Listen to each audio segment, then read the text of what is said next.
Thanks for tuning in to NBC2 News at 11. I'm Elyse Evans. Good evening, I'm Elyse Evans. Thanks for joining us for Fox 38 News. We begin with breaking news tonight. After 2 weeks of deliberation, the jury in the federal corruption trial of Rod Blagojevich could only reach a verdict on one of the 24 counts against the ex-governor. After nearly a 3-week investigation, police make an arrest in a Valley Bank robbery. Terre Haute police investigate another shooting at a downtown dance club, and now the city is looking into whether the club should be shut down. Well, there's a new winner of this year's So You Think You Can Dance competition on Fox, and her win hits close to home.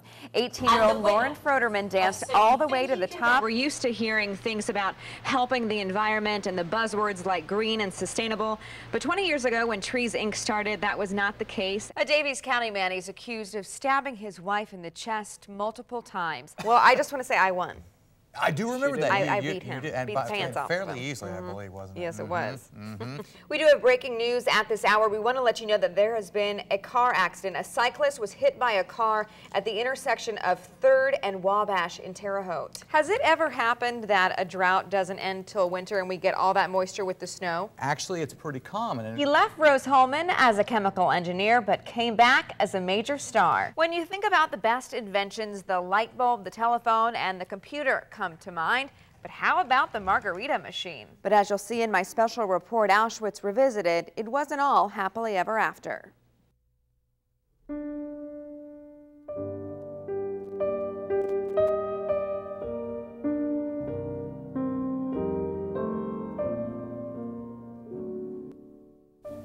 When people arrived at Auschwitz, the Nazis took anything they could from them: glasses, gold teeth, limbs, shoes, even hair to make fabric.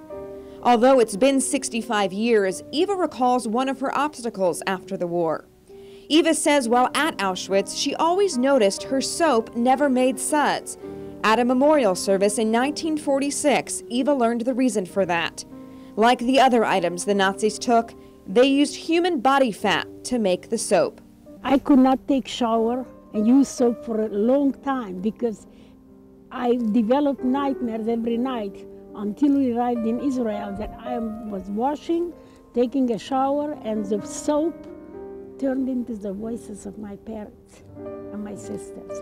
The cruelty that forced prisoners to bathe with soap made from the bodies of fellow prisoners also appeared in the form of a sign. It taunted everyone who passed under it.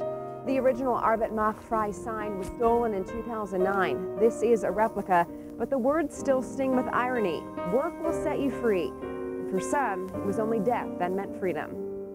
It's the reminder of death that surrounds our group as we stand inside the remaining crematorium and gas chamber. The Germans destroyed the rest in an effort to hide evidence when they were losing the war. Eva organized a memorial candle lighting inside the kiln used to burn millions. Terre Haute native Jill Baker shared her thoughts.